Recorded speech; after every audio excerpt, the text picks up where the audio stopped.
And let me pour you another one. Welcome. When I'm starting with epoxy and woodworking, I like to select a piece of wood that's comfortable, manageable, and easy to work with. I like to sand my pieces to 40, 80, sometimes even 120 grit before I pour them. Take off all the excess dust as much as I can anyways. Take it inside, get it on the table and get it ready. I like to tape the underside as well, all the cracks and crevices that are underneath so that the epoxy doesn't leak out. Get that all taped up, flip it over, and get it ready for the pour. I like to wipe it down before I'm going to pour. And then I always use Upstart Epoxy. Their product is just truly amazing. And they have some really great mica pigments that I've been using that are just really, really gorgeous, as you'll see.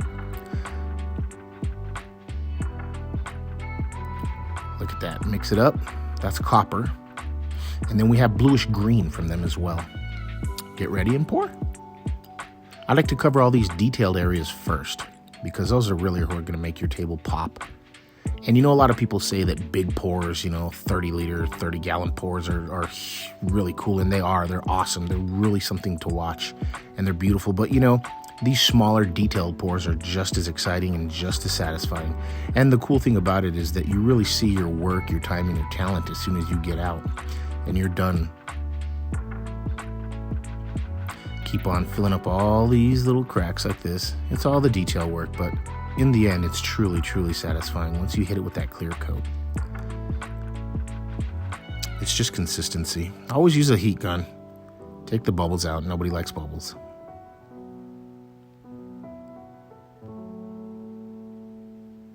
And once you're done, you sand off all the excess epoxy, and you can already start seeing how the color is popping through. You want to mix up your clear coat. Some people call it a second stage pour. Some people call it a flood coat. Some people call it a seal coat. Whatever, it's just a great coat. It's a tabletop epoxy that's used, and it really makes everything pop, as you can see right here. Once you apply that, the color comes out from underneath, the wood grain is exposed, and you really get a taste for what your table is going to look like.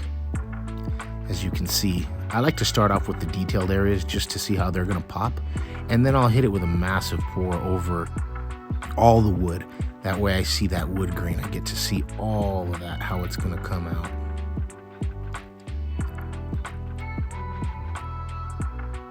And it's really cool. It's just really satisfying to see that, all the fruits of your labor just coming through with this final coat. I always like to scrape it off. I use a Bondo spreader here to wipe off my excess epoxy and let it flow over to the side. Then I like to rub the sides of the live edge like that. That way everything is thoroughly encompassed by the tabletop epoxy. There's that heat gun again. Got to get those bubbles out. It's imperative. And once you're done with all that, you look over everything, and voila, there she is. All your hard work is done. It's achieved, and it's completed. If you like this video, please feel free to hit that like button, and certainly slam that subscribe button as well.